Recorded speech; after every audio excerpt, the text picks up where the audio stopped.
Well, hello there, motherfuckers, and welcome to your Raw review.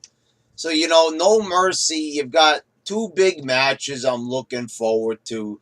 Cena and Reigns is no doubt going to be a great one. So is Strowman and Lesnar. So, you've got two big matches I've been waiting to see.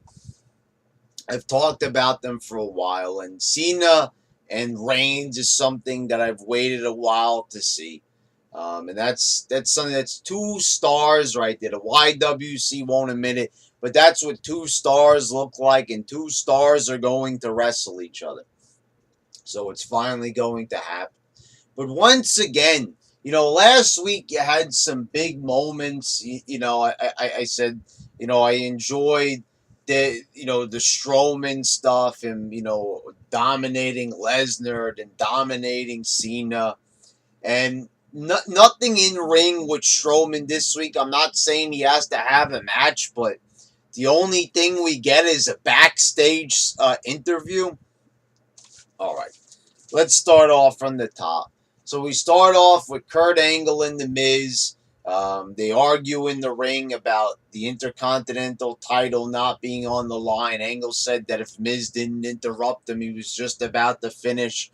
There was going to be a fatal four-way match to determine the person who would face him. Bo Dallas and Curtis Axel get included when Jason Jordan comes out. They're insulting his dad for not being there for 28 years of his life. And there's back and forth. Then Jason Jordan attacks Miz. And, backstage, it's really funny. Very, very funny that it almost looks like they listened to Vince Russo's podcast. Now, I know people are going to say that, Wade Keller said about, him being too aggressive during matches might be the reason, but you saw Kurt Angle trying to calm down Jason Jordan, saying, don't let his temper get the best of him. And he says, I don't like when people say things about, he said, what are you going to do? You're going to attack people every single time somebody says something about me. So I thought that was more than a coincidence that Vince Russo, the thing is what I'm saying, it looks like they're listening to more to Russo than Keller because, let's face it, Keller's just a fucking journalist. Russo actually wrote the fucking thing. And Russo, week after week, when he does his Raw reviews with Jeff Lane, he would, he kept on saying that it would be interesting if that were the angle. And now that they introduced the element of Jason Jordan getting frustrated and angry and Kurt Angle not being a big fan of that, well, it seems to me like they're listening to Russo. Because why would all of a sudden, out of the blue, would they just all of a sudden start doing that? Oh, it's a basic angle, Brad. I'm just saying that, despite what McMahon says or anything, there's people in the company that listen to the internet. They listen to Magoo out there, Meltzer Magoo. They listen to all the people out there, the podcast, the newsletters, the reports, the reviews, the dirt sheets. They're all over that shit, and you can clearly see that. So then you had Nia Jax defeating Alexa Bliss, and the champion gets pinned right before the pay-per-view. Of course. Right on schedule, right? Then Bayley comes out, fucking out of nowhere. No fanfare, no video vignettes to hype her return. Who would be hyped for it anyway? Honestly, if you are over the age of 10 years old and you're a Bayley fan, you're a fucking pedophile. I'm just going to say it right now. There's no way that a man of any sort, besides the cuckiest of them all, would get behind Bayley. With the fucking ponytail, she's not attractive in that way. They're making her look like a fucking child. It was her gimmick in NXT. Oh, NXT's the more mature brand. Oh, really? The entrance with the the grand opening outside the dealership thing with the big blowing balloons. Is that really for adults? Is that like a serious wrestler comes out to that? The theme song is fucking annoying as fucking shit. Look at the girl's fucking face. I mean, oh my god, I don't like her!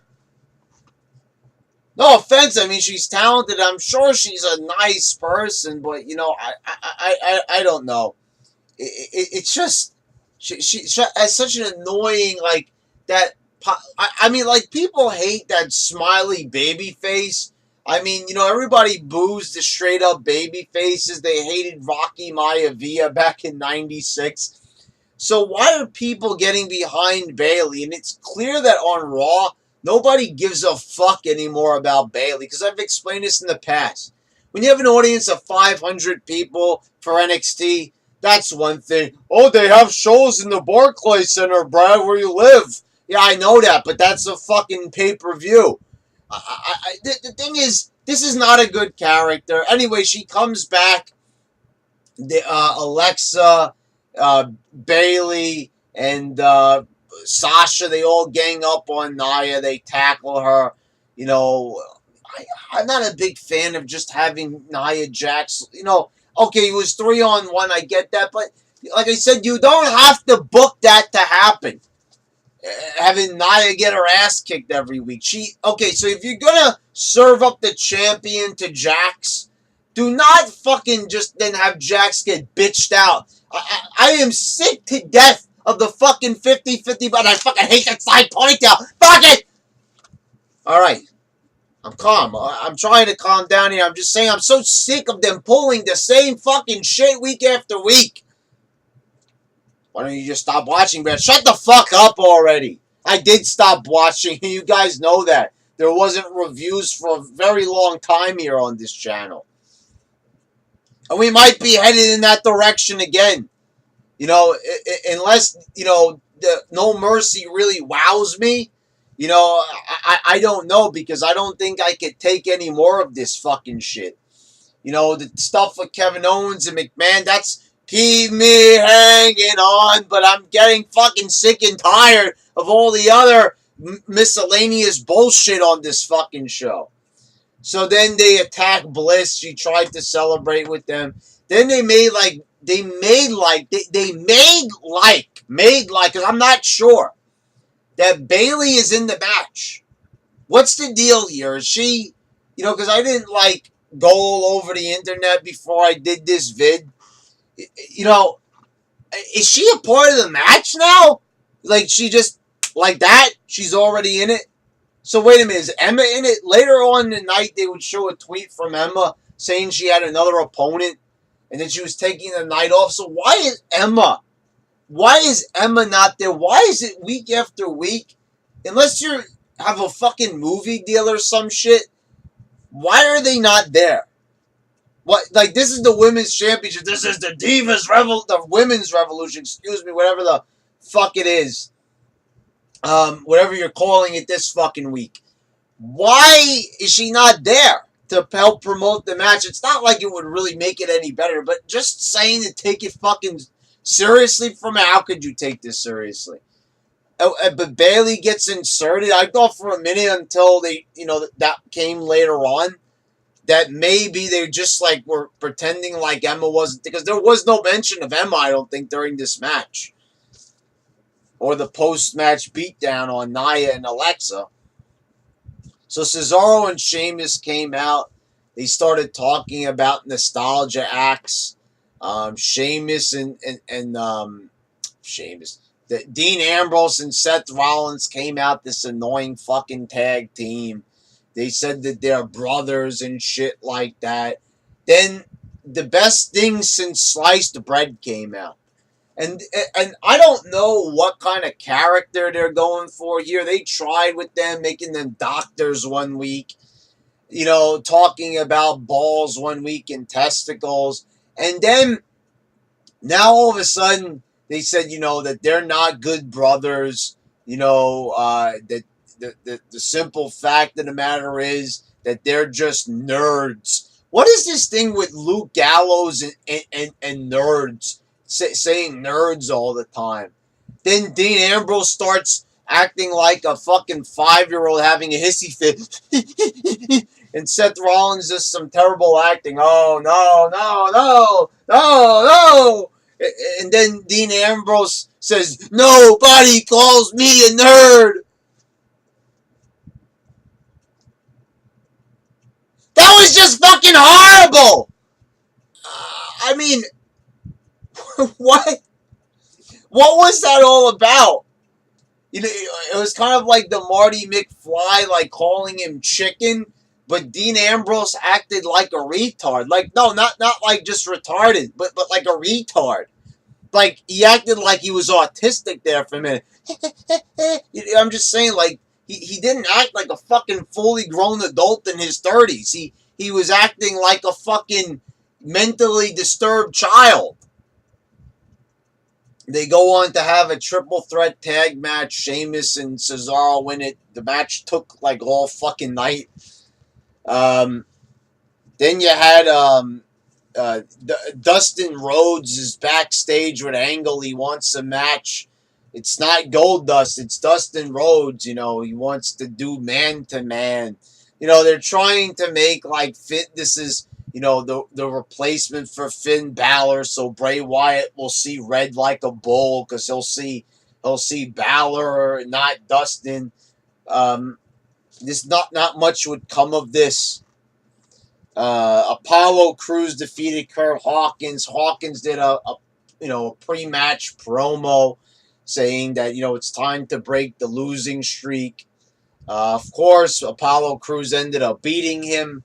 You know, I don't see what like this does for Kurt Hawkins. So I talked about this. Last year, they bring this guy back. He was a jobber. Yes, he was like a tag champ with Zack Ryder. They were the Edge heads with Edge. They were part of La Familia, you know, with Edge. Okay, so you had Edge there, you know, with these guys, and they were sort of like bodyguards of some sort for him at first. But, you know, ever since then, Kurt Hawkins went on to job. He would team with Tyler Rex, and then they eventually just released him. He comes back out of the blue. TNA or Global Force Wrestling is for some reason is like hyping an old match that they did with Brian Myers, who's Kurt Hawkins. I just want to say this. I haven't talked a lot about GWF and I haven't talked a lot about TNA, but, you know, I always said that, like, you know, I liked TNA in the beginning, you know, when it was the Russo era and they were doing work shoots every week and it was the weekly pay-per-views. TNA was on fucking fire and I enjoyed it actually quite a bit. And I talked about that in the past. TNA was racking up great moments during that weekly pay-per-view. It had a very, like, home-brewed feel to it. Anyway, we're not here to talk about TNA because that's obsolete, really. Like, who the fuck cares about GWF? Now they're going back to fucking TNA, you know, because Jarrett's leaving the company. You know, that lasted a long time. Anyway, you know, the thing is, Billy Corgan should just fucking buy that shit up and, you know, and we could have good stuff maybe, or a decent wrestling promotion. I won't watch it, to be perfectly honest. This is enough for me. It's like the reason why people ask me why don't I watch Lucha Underground. I'm just not in the mood to. You know, you ever get like that feeling like, you know, there's a show that's good on TV, but you just don't want to watch it. You're just not in the mood to fucking watch it. I'm not in the mood to watch it. But they're promoting these matches, you know, from years ago with Bobby Roode in them and Brian Myers with the, you know, with these little videos and they're retrospectives, but they're there to like fool you into thinking that these guys are coming back to GWF, and there's no explanation. Because I thought for a minute when I saw the Brian Myers video, I was like, did Kurt Hawkins get released?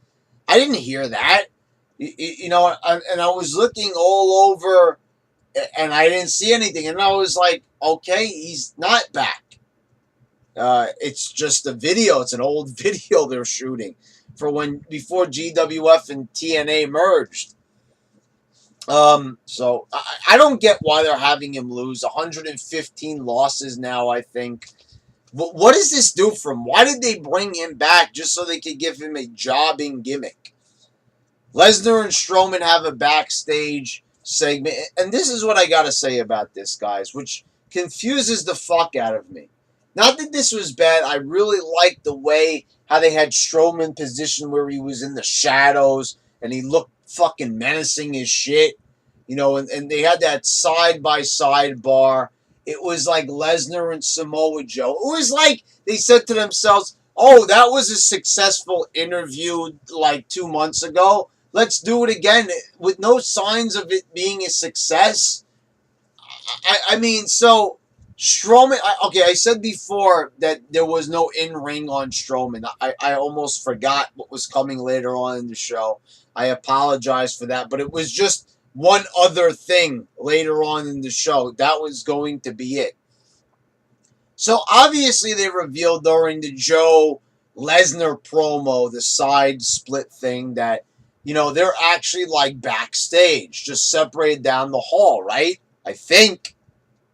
I don't know. Maybe they said that Lesnar was via satellite. I wasn't really paying attention that hard to it.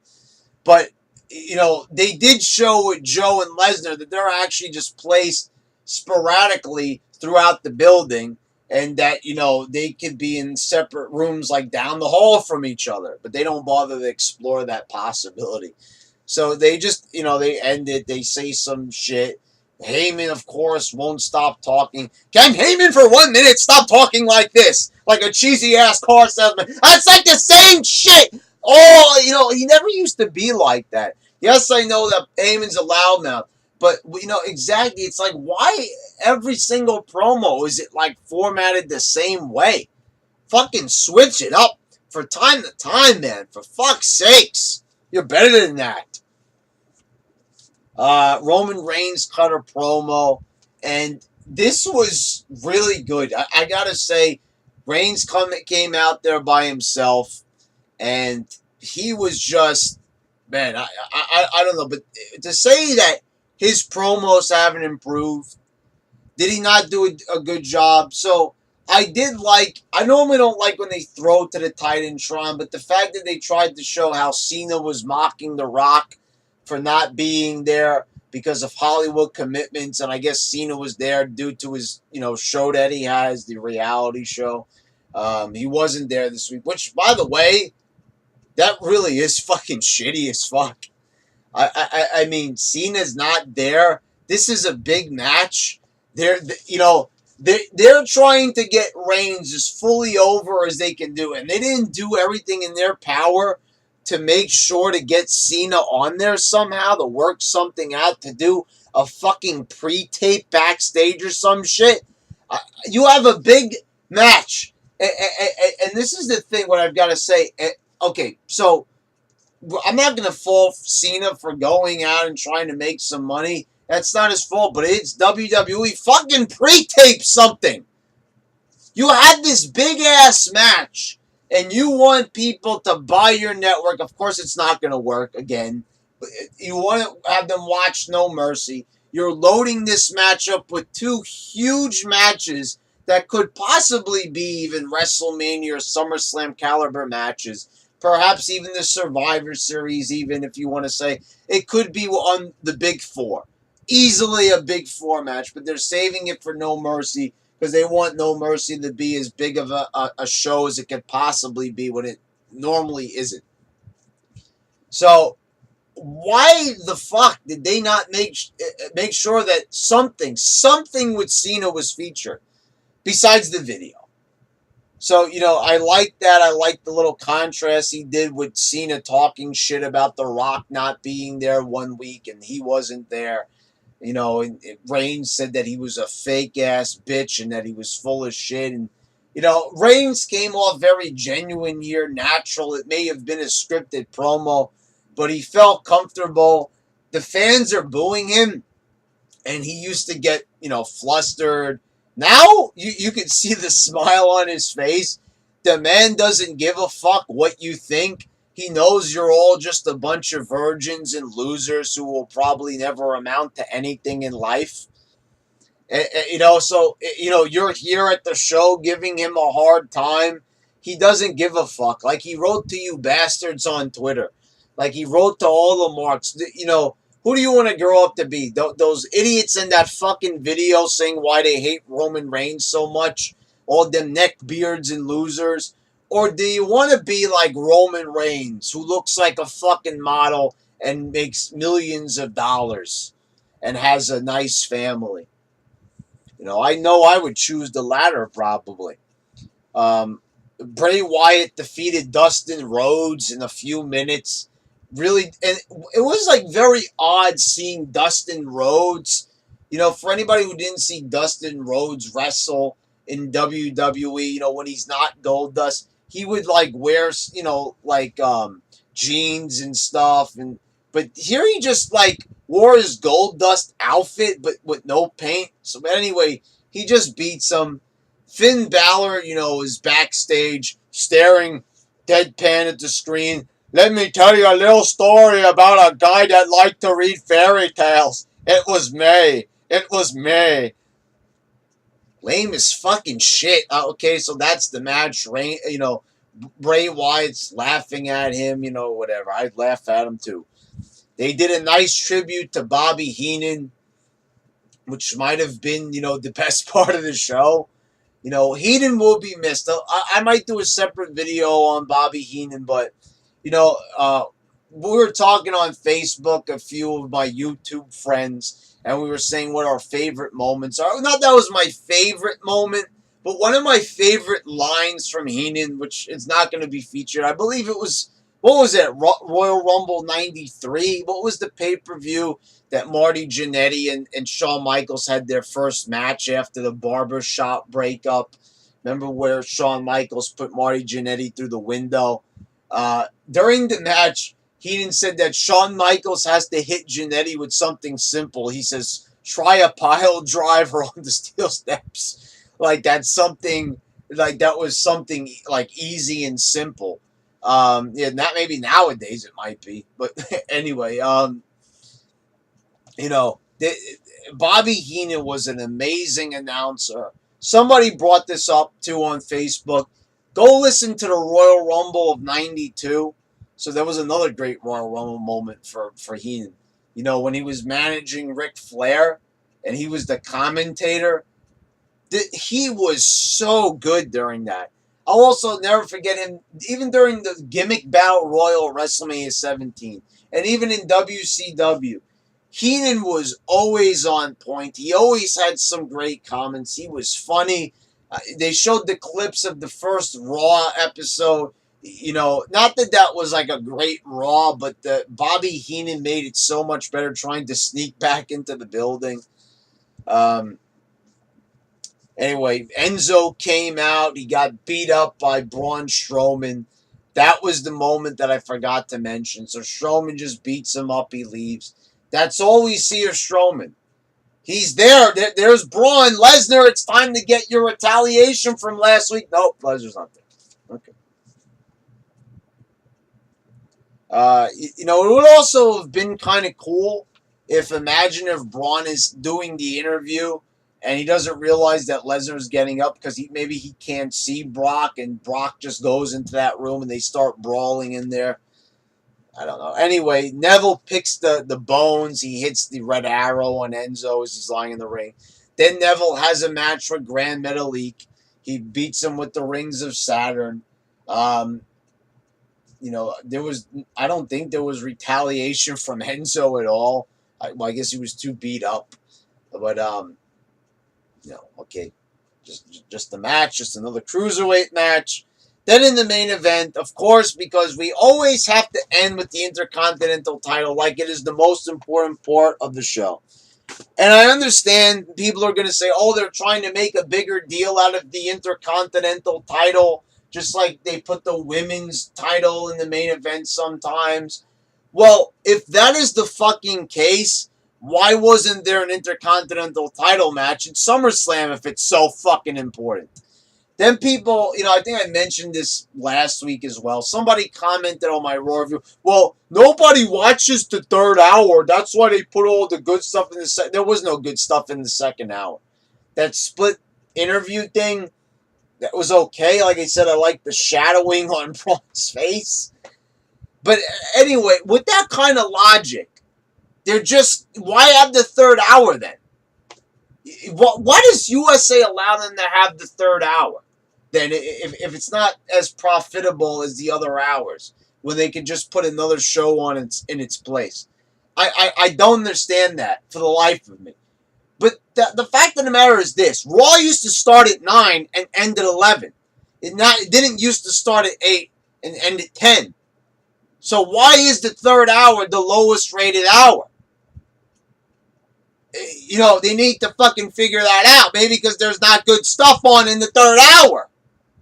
Because you're ending it with a six-pack challenge that's filled with guys, besides the Hardys, that no one really cares about.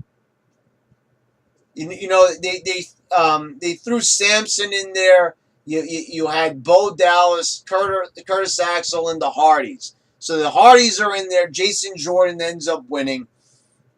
What are the Hardys doing at No Mercy? What are they wrestling? The Good Brothers, the best thing since sliced bread. The Nerds! What the fuck is that? Why does Luke Gallows do that Nerds thing? Is that supposed to be funny? I don't know. I just can't believe this is a go-home show. They have 2 big matches booked, and the last thing they show is Jason Jordan. I understand you're trying to get Jason Jordan over, but the last part on the show, I don't give a fuck what anybody says, should be reserved for the big stars. You know, this should be something with Braun Strowman, something with Lesnar, something with Reigns, something with CENA. But we only get to see that one moment with Reigns. Nothing else happens with Reigns after that. Nothing else happens with, you know, Cena's not there, so nothing can happen with him. No retaliation from Lesnar. He never gets his receipt. We're going to wait for the pay-per-view. I mean, you know, they want people to care about No Mercy. People are complaining, oh, why are they booking these matches on No Mercy? It's too good for No Mercy, so they want No Mercy to suck.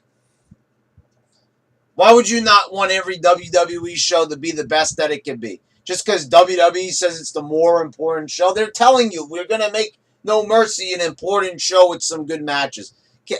I'm just happy that we're getting quality shit on the pay-per-view.